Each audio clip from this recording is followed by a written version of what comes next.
Pada pagi hari ini kita akan merenungkan tema miliki pikiran Kristus. Dan kita akan mendasarkan perenungan kita ini dari firman Tuhan. Kita akan membaca hanya ayat 16 dari pasal 2 walaupun sebetulnya kita memikirkan keseluruhan dari pasal ini. Saya ingin mengajak kita membacanya bersama-sama, sudah ada di layar. 1, 2, 3. Sebab siapakah yang mengetahui pikiran Tuhan sehingga ia dapat menasihati dia. Namun kami memiliki pikiran Kristus. Satu bagian lagi saya ingin bacakan bagi kita sekalian, terambil dari Filipi pasal 2 ayat 5 sampai 9. Agak kecil-kecil tapi saya percaya Bapak Ibu bisa mengikutinya. Saya akan bacakan. Hendaklah kamu dalam hidupmu bersama menaruh pikiran dan perasaan yang terdapat juga dalam Kristus Yesus. Yang walaupun dalam rupa Allah tidak menganggap kesetaraan dengan Allah itu sebagai milik yang harus dipertahankan. Melainkan telah mengosongkan dirinya sendiri dan mengambil rupa seorang hamba. Dan menjadi sama dengan manusia. Dalam keadaan sebagai manusia ia telah merendahkan dirinya dan taat sampai mati. Bahkan sampai mati di kayu salib. Itulah sebabnya Allah sangat meninggikan dia dan mengaruniakan kepadanya nama di atas segala nama. Semakin jauh kita membaca firman Tuhan, berbahagia kita yang membaca, yang merenungkan dan melakukannya di dalam kehidupan kita hari lepas hari. Stephen Covey, penulis buku 7 Habits of Highly Effective People, sering mengatakan hal-hal atau kalimat-kalimat bijak. Salah satunya yang terkenal adalah ini. The main thing is to keep the main thing the main thing. Hal yang utama adalah menjaga agar yang utama itu tetap utama. Dan di balik kata-kata ini ada pesan yang sederhana tapi penting. Kita perlu fokus pada tujuan utama kita jika kita ingin mencapainya. Dan pesan ini tetap relevan dan berlaku sepanjang masa. Nah, terkait kalimat ini, sebagai pengikut Kristus, muncul pertanyaan penting bagi kita. Apa sih yang utama, apa sih yang paling utama di dalam kekristenan? Apa yang menjadi inti iman Kristen? Apakah pandangan kita tentang manusia dan kesatuan umat manusia di dunia ini itu yang penting, yang utama? Apakah tuntutan etis dan standar moral yang marak diperbincangkan akhir-akhir ini, apakah itu yang utama? Mungkinkah penekanan pada pernikahan dan kehidupan keluarga itu yang utama? Ataukah tentang pengharapan di balik kematian dan kemenangan atas maut di akhir kehidupan sebagaimana yang kita renungkan pada minggu lalu? Alkitab memberikan jawaban yang jelas tentang hal yang utama dalam kekristenan. Maaf. Salah pencet. Yesus Kristuslah yang utama. Dia bukan hanya firman yang tertulis, tetapi dia adalah pribadi yang hidup, yang memberikan kepada kita kehidupan baru yang melalui iman kepada dia. Yesus Kristus adalah tema sentral yang menjadi pusat dari semua kebenaran. Dan kebenaran itu mencakup semua aspek kehidupan. Sayangnya tidak semua orang Kristen menghidupi kehidupan atau kebenaran tersebut. Sekalipun mereka berdoa, beribadah, bahkan melayani. Contoh di dalam Alkitab adalah jemaat di Korintus. Dalam surat Korintus yang pertama ini, Paulus menemukan jemaat itu terjebak di dalam satu situasi yang berbahaya. Kota Korintus itu terkenal dengan budaya, dengan filosofinya. Sayangnya, setelah gereja berdiri, jemaat di sana, orang-orang Kristen di sana masih tergoda oleh kebijaksanaan, oleh hikmat manusia. Mereka terpecah belah, memilih pemimpin berdasarkan preferensi pribadi, melupakan janji Tuhan. Padahal Tuhan Yesus telah berjanji, dan sebetulnya janji itu sudah digenapi, bahwa Roh Kudus akan menyertai mereka, akan diam di dalam diri mereka. Roh Kudus akan mengingatkan mereka akan perkataan, akan pengajaran Tuhan Yesus. Roh Kudus akan memberitakan kepada mereka hal-hal yang akan datang. Sehingga itu bisa menjadi pegangan. Namun, jemaat Korintus lebih percaya pada hikmat manusia daripada hikmat Allah. Akibatnya, mereka kehilangan fokus dari yang utama, yaitu Yesus Kristus itu. Nah, Paulus mencoba merespons, mencoba mengoreksi apa yang dia temukan di dalam jemaat Korintus tersebut dengan satu, menunjukkan bagaimana salib Kristus itu meruntuhkan segala kesombongan yang ada di dalam hikmat, di dalam kuasa, di dalam kemuliaan manusia. Kita bisa temukan itu dari pasal 1 ayat 18 sampai pasal 2 ayat yang kelima. Ia juga menunjukkan ada hikmat yang benar, hikmat yang legitimate, hikmat Allah. Hikmat yang hanya dapat dipahami oleh orang-orang yang roh Allah diam di dalamnya. Ayat 6 sampai ayat 13. Dan ayat 14 sampai 16 adalah kesimpulan dari pembahasan Paulus tentang hikmat dunia versus hikmat Allah yang rahasia dan tersembunyi itu. Dan dari seluruh rangkaian pembahasan ini, Paulus membagi umat manusia ke dalam dua kategori. Yang pertama, manusia duniawi. Manusia duniawi yang tidak dapat memahami kedalaman, yang tidak dapat memahami pikiran Allah. Karena mereka tidak memiliki iman yang menyelamatkan di dalam Kristus Yesus. Kategori yang kedua yaitu manusia yang rohani. Yang kepadanya telah diberikan persepsi rohani, kemampuan, hikmat rohani. Tentang hikmat Allah. Melalui apa? Melalui Kristus yang menyelamatkan. Melalui roh yang diberikan kepada mereka. Cuma sekalian, apakah kita memiliki hubungan dengan Yesus Kristus pada pagi hari ini? Apakah kita telah dilahirkan kembali oleh iman di dalam Yesus Kristus? Atau kita masih OTW? Masih dalam perjalanan untuk mengenal Dia? Perjumpaan dengan Yesus Kristus akan mengubah hidup kita. Dialah yang akan memberikan makna. Dialah akan menjadi tujuan hidup kita sesungguhnya. Ketika kita menerima Dia, maka kita dibawa kepada pemahaman keutamaan Dia. Di mana Dia akan mengatur dan akan mempengaruhi seluruh aspek kehidupan kita. Sehingga mau tidak mau, suka tidak suka, kita bersama-sama dengan Paulus berkata, kami memiliki pikiran Kristus. Jemaat sekalian, pernahkah kita memikirkan apa artinya memiliki pikiran Kristus? Dengan pertolongan Roh Kudus pada pagi hari ini kita akan belajar melihat sedikit dari Filipi pasal 2 ayat 5 sampai 9. Melihat dari kehidupan, melihat dari praktek apa yang Tuhan Yesus lakukan. Melihat apa arti pikiran Kristus ini. Dan saat khotbah ini disampaikan, mari periksa pikiran kita masing-masing. Untuk melihat apakah kita memiliki hal yang disebutkan. Dan jika tidak, tentunya kita harus bersedia untuk melepaskan pikiran-pikiran yang ada. Untuk digantikan oleh pikiran Kristus. Memiliki pikiran Kristus adalah memiliki pikiran yang taat, ibu bapak sekalian. Pikiran Kristus bukan tentang egoisme atau keras kepala. Justru ini adalah penyerahan diri dan kepatuhan total kepada Allah. Yesus Kristus adalah contoh yang sempurna dari penyerahan diri.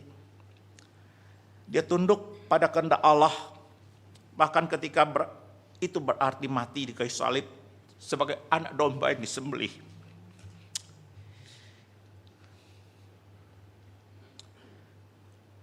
Dia tahu harga yang harus dia bayar. Dia tahu menderitanya seperti apa. Tetapi di malam Getsemani itu kita mendengar dia berkata, Kalau boleh, seandainya bisa, cawan ini lalu ya Bapa.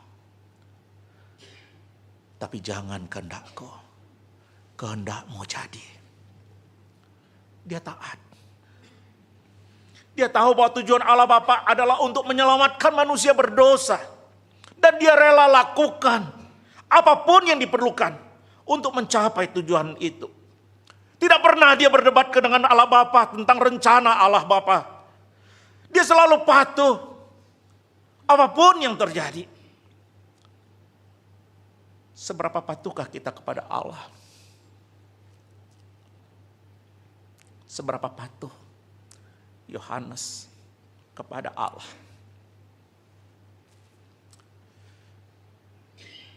Kami di tengah-tengah pergumulan. Saya dan istri di tengah-tengah pergumulan. Bukan hal yang mudah untuk mengkhotbahkan bagian ini. Ketika saya mempersiapkan bagian ini, lama saya duduk diam di hadapan Tuhan. Dan saya tidak berani menjawab seberapa patuhkah saya. Tapi sesungguhnya seberapa patuhnya kita. Itu tergantung pada seberapa banyak kita memiliki pikiran Kristus. Semakin banyak kita memiliki pikiran Dia, semakin patuh kita kepada kehendak-Nya. Oleh sebab itu, mari kita belajar untuk memiliki pikiran Kristus. Mari kita menyerahkan diri dan patuh kepada Allah. Seperti yang Kristus lakukan. Memiliki pikiran Kristus berarti memiliki pikiran yang rendah hati. Di dalam ayat yang ke-7 dikatakan ia telah mengosongkan dirinya. Terjemahan lain mengatakan ia membuat dirinya tidak memiliki apa-apa. Pikiran Kristus bukan kesombongan. Pikiran Kristus adalah tentang kerendahan hati dan mengarahkan manusia kepada Allah. Dia adalah contoh kerendahan hati. Dia tidak pernah mencari pujian, tidak pernah mencari pengakuan atas apa yang dia lakukan. Dia tidak pernah membanggakan dirinya meskipun dia bisa, dia mempunyai alasan untuk semuanya itu. Dia fokus untuk melayani Bapa. Dan apapun yang dia lakukan, itu hanya untuk menuntun orang melihat Bapa dan sampai kepada Bapa. Jika kita memiliki pikiran Kristus, kita akan menjadi orang yang rendah hati. Bukan mencari pengakuan, bukan mencari puja-puji. Jikalau kita adalah orang yang memiliki pikiran Kristus, apapun yang kita lakukan, diakui boleh, tidak diakui tidak apa-apa, dihargai, dipuji orang, dia puji Tuhan, nggak dihargai orang pun tetap puji Tuhan. Tapi apapun yang kita lakukan, itu tujuannya cuma satu. Membawa orang melihat Allah kita. Memuji Allah kita. Menyembah Allah kita. Kita tidak akan mementingkan diri sendiri. Tapi kita akan fokus kepada kebutuhan orang lain. Seperti yang terlihat di dalam kehidupan Tuhan Yesus. Memiliki pikiran Kristus. Berarti mengikuti teladan Yesus. Yang dengan kerendahan hati berusaha melakukan apapun yang Bapa kerjakan. Tidak mencari puja-puji, tapi untuk membawa orang melihat Allah. Memiliki pikiran Kristus berarti memiliki pikiran yang melayani. Ia bukan saja dikatakan tidak memiliki apa-apa, tapi satu terjemahan mengatakan ia itu menghambakan diri sebagai budak. Atau di dalam Alkitab bahasa Indonesia kita diterjemahkan sebagai ia mengambil rupa seorang hamba. Kehidupan juru selamat kita adalah kehidupan pelayanan mutlak. Dia bukan datang untuk melakukan kehendaknya sendiri. Tetapi kehendak dia yang kehendak Bapa yang mengutus dia. Dia berbicara tentang hal-hal sebagaimana yang diajarkan Bapa. Hidupnya adalah hidup yang penuh pelayanan.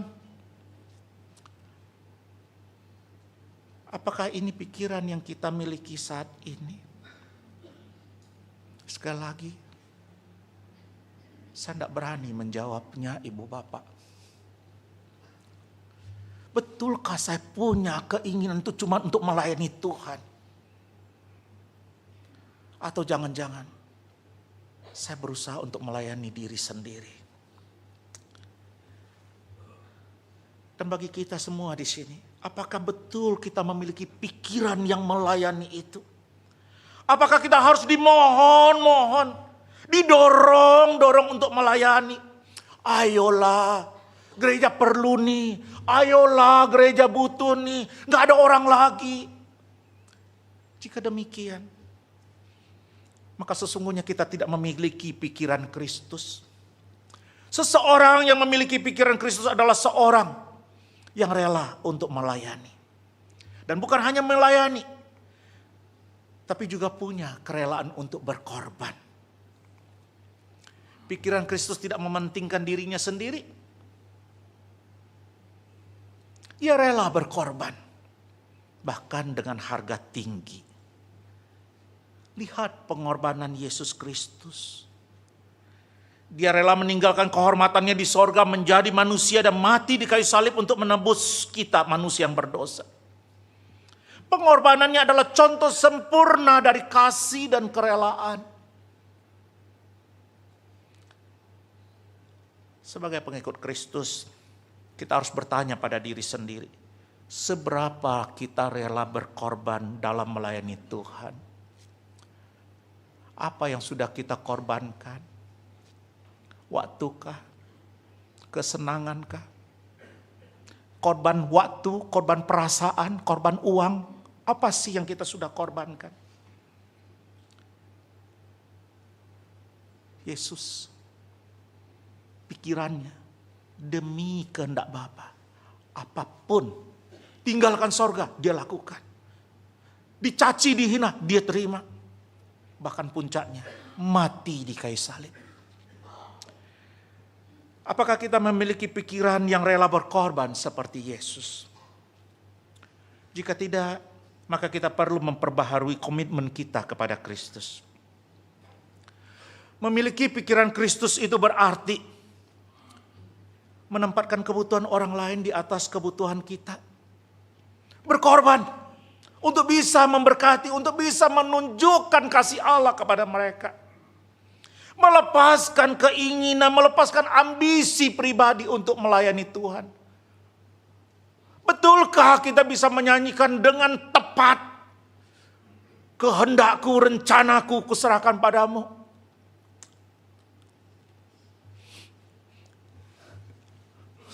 Saya gak siap untuk kalimat itu. Hari ini, di tengah-tengah pergumulan kami, saya gak siap, Ibu Bapak. Ini khotbah yang enak untuk disampaikan.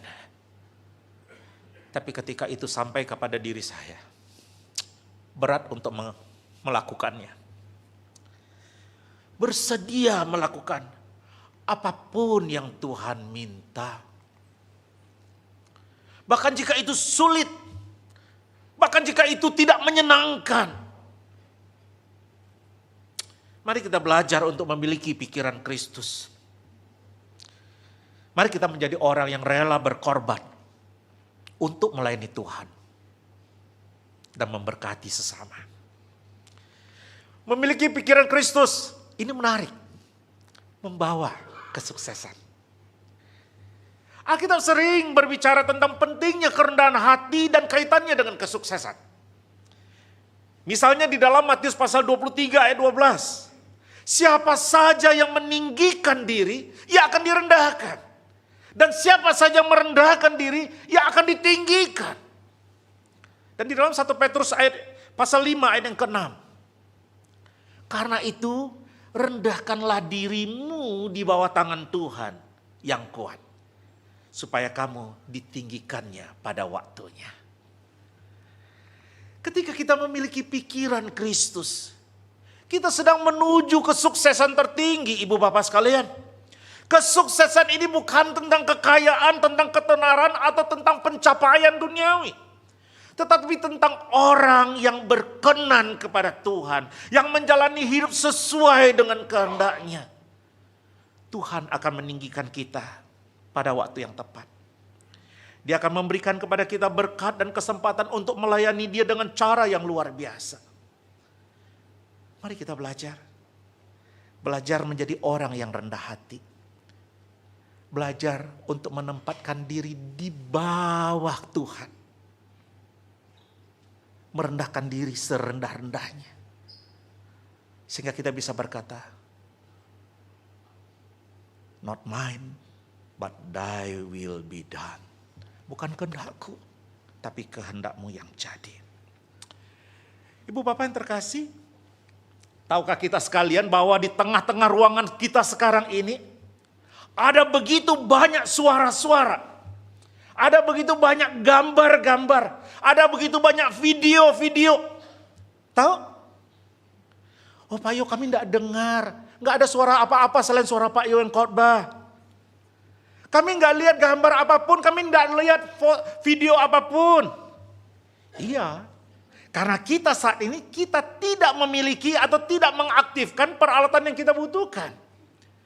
Jika kita memiliki radio, jika kita memiliki televisi sekarang ini, atau sesuai dengan konteks zaman now, kita mengaktifkan HP pinter kita dapat dengan segera menangkap gelombang-gelombang suara, gelombang-gelombang yang berisi gambar-gambar dan video yang sebetulnya memenuhi seisi ruangan ini. Untuk bisa demikian, kita membutuhkan peralatan yang tepat. Nah, kembali kepada 1 Korintus. Inilah masalah orang-orang dunia ini. Yaitu mereka tidak memiliki peralatan yang tepat. Mereka tidak memiliki Roh Kudus sehingga mereka tidak dapat memahami pikiran Kristus. Tanpa Roh Kudus, manusia hanya memiliki akal budi yang terbatas, tapi tidak dapat memahami hal-hal yang rohani. Bagi mereka, bentuk-bentuk pikiran Kristus yang baru saja kita lihat, itu hanyalah sebuah kebodohan. Syukur kita sebagai orang percaya telah dikaruniai Roh Kudus. Roh Kudus membantu kita untuk memahami pikiran Kristus. Di mana Dia menyingkapkan hal-hal yang tersembunyi di dalam diri Allah. Roh Kudus itu hidup di dalam diri kita dan bersaksi kepada roh kita. Dan ketika Roh Kudus masuk ke dalam jiwa kita, Dia akan menemukan banyak barang-barang yang sudah memenuhi hati dan pikiran kita. Barang-barang ini bisa berupa pendapat, sikap, prasangka, kecenderungan berpikir yang tidak sesuai dengan pikiran Kristus. Alkitab menyebutnya sebagai kedagingan. Itu yang dia akan temukan ketika dia masuk ke dalam hidup kita. Tetapi Roh Kudus akan membantu kita menyingkirkan semua barang-barang ini, menyingkirkan semua kedagingan ini dengan menggantinya dengan pikiran Kristus. Proses ini tidak mudah, tetapi Roh Kudus akan memberikan kita kekuatan, memberikan kepada kita kemampuan untuk melakukannya. Ketika pikiran Kristus memenuhi jiwa kita, kita akan memiliki cara pandang yang baru terhadap segala sesuatu di dalam hidup. Kita akan mampu melihat dunia dengan mata rohani dan memahami kehendak Allah bagi hidup kita. Oleh sebab itu, mari ibu bapak yang terkasih, mari buka hatimu untuk menerima Roh Kudus dan membiarkan Dia bekerja di dalam diri kita. Hanya dengan cara itu, kita bisa memiliki pikiran Kristus. Hanya dengan cara itu, kita bisa menjalani hidup yang mencerminkan, yang merefleksikan keutamaan Kristus di dalam seluruh aspek kehidupan kita. Di dalam Kolose pasal 1 ayat 21 Paulus menulis, juga kamu yang dahulu hidup jauh dari Allah dan menjadi musuhnya dalam hati dan pikiran, seperti yang nyata di dalam perbuatanmu yang jahat. Logika dari ayat ini sederhana, yaitu bahwa yang membuat kita terasing dari Allah, yang menjadikan kita musuh Allah, itu adalah perilaku kita yang jahat. Keberanian kita memilih hal-hal yang tidak sesuai dengan kehendak Allah. Paulus mengatakan bahwa permusuhan itu memiliki sebuah panggung. Dilakukan di dalam medan tertentu. Yaitu apa? Pikiran kita. Oleh sebab itu, untuk memiliki pikiran Kristus, selain kehadiran dan karya Roh Kudus, kita memerlukan beberapa hal berikut. Yang pertama apa? Siap untuk bertindak. Petrus dalam 1 Petrus pasal 1 ayat 13 berkata, siapkanlah akal budimu. Ini adalah sebuah dorongan ibu bapak sekalian. Untuk mempersiapkan pikiran kita untuk bertindak. Petrus mengingatkan kita bahwa banyak pencobaan yang akan kita hadapi. Oleh karena itu kita perlu membuang segala sesuatu yang dapat menghambat kemajuan dan pertumbuhan iman kita. Kita perlu membuang, kita perlu memiliki pikiran yang bebas dari beban seperti kekhawatiran, kebencian, kecemasan, ketakutan, ketidakmampuan untuk mengampuni, dan ketidakmurnian. Kenapa? Kalau itu ada, itulah yang menghambat kita untuk bisa menghidupi pikiran Kristus.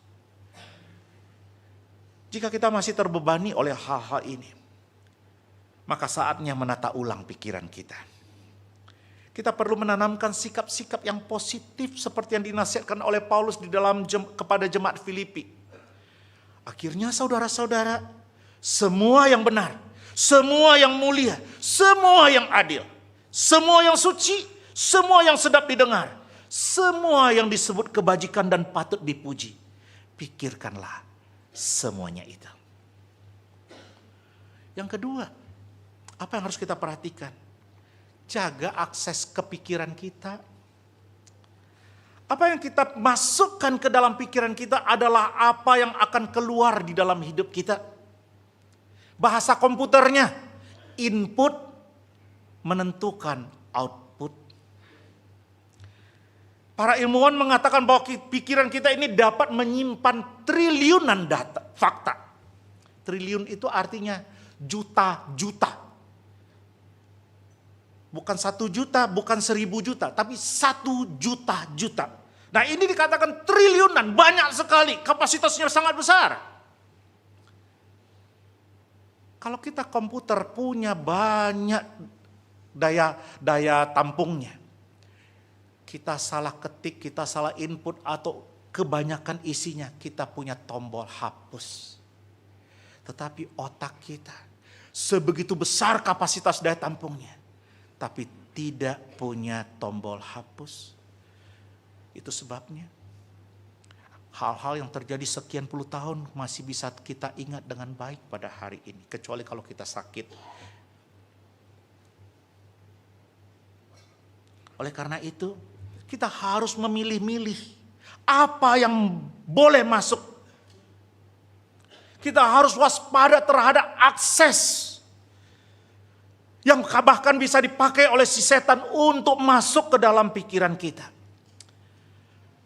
Panas, dingin, angin, hujan, itu memberikan tekanan eksternal kepada alam, pada permukaan alam kita, yang bisa mengubah landscape. Tekanan-tekanan itu biasanya disebut sebagai tekanan tenaga eksogen. Ibu bapak lihat gambar ini. Ada pemandangan yang begitu luar biasa, bentuk alam, bentang alam yang luar biasa. Ada tebing batu yang berbolong-bolong segala macam. Orang bilang betapa indahnya karya pahatan tangan Allah. Amin. Tapi secara ilmu pengetahuan, ini dihasilkan oleh angin, hujan, terpaan panas yang menimbulkan tekanan-tekanan sedemikian rupa. Yang membentuk permukaan bumi jadi seperti ini. Dalam pikiran kita, tekanan-tekanan seperti ini dapat ditemukan dalam apa yang kita lihat. Tenaga eksogen itu bisa kita temukan di dalam apa yang kita baca. Oleh karena itu berhati-hati dengan apa yang kau baca. Entah itu majalah, entah itu buku, entah itu HP yang melaluinya engkau membaca sesuatu. Hati-hati dengan apa yang kau tonton. Baik itu di televisi ataupun tayangan-tayangan internet. Karena semua itu menjadi tenaga eksogen yang menekan kita untuk menjadi, untuk melakukan apa yang mereka katakan, bukan melakukan apa yang Allah katakan. Ada survei yang mengatakan bahwa rata-rata orang menonton televisi atau tayangan internet lebih dari 1000 jam setiap tahunnya. Kira-kira 3 jam sehari. Itu berarti kalau kita dari umur 0 sampai 65, kita spend waktu 7,5 tahunan kira-kira hanya untuk nonton TV dan tayangan internet. Sekarang mari bandingkan dengan waktu yang kita habiskan untuk membaca firman Tuhan, berdoa, menghadiri pertemuan cross, serta menghadiri kebaktian di gereja saat ini seperti sekarang ini. Diperkirakan kalau dari usia 0 sampai 65 tahun kita lakukan. Penelitian mengatakan waktu yang kita habiskan untuk hal tersebut rata-rata kurang dari 1 tahun. Dalam waktu 65 tahun. Artinya kurang dari setengah jam sehari. Nah, bagaimana mungkin kita dapat ditransformasikan oleh pembaharuan pikiran kita? Jika kita melihat apa yang diberikan dulu oleh dunia ini kepada kita jauh lebih banyak, jauh lebih lama dari apa yang kita terima daripada firman Tuhan. Bagaimana mungkin kita dapat berubah dan memiliki pikiran Kristus jika kita banyak mengisi pikiran kita ini dengan hal-hal duniawi daripada hal-hal sorgawi yang daripada Tuhan. Kita perlu membuat pilihan yang tepat tentang apa yang kita masukkan di dalam pikiran kita. Kita harus memilih hal-hal yang positif, yang membangun, yang sesuai dengan kehendak Allah. Itulah yang dimaksud dengan pikiran Kristus. Dan pikiran itu harus ada jikalau kita orang percaya. Karena Kristus menuntut keutamaan di dalam kehidupan kita. Mari kita tundukkan kepala, kita masuk ke dalam doa. Terima kasih untuk firman-Mu yang kami baca, yang kami renungkan. Siapkan hati kami untuk menghidupi kebenaran firman-Mu ini. Dan sebentar kami akan masuk ke dalam sakramen perjamuan kudus. Menikmati roti dan anggur yang melambangkan tubuh dan darah Kristus. Kiranya itu kembali menyadarkan kami bahwa Engkau adalah yang terutama. Dan itu membuat kami harus memikirkan bagaimana kehidupan kami sepenuhnya dipengaruhi oleh Engkau. Bagaimana pikiran kami harus dikuasai oleh pikiran Engkau. Bermurahlah kepada kami. Demi nama Tuhan Yesus kami berdoa bersama-sama. Amin.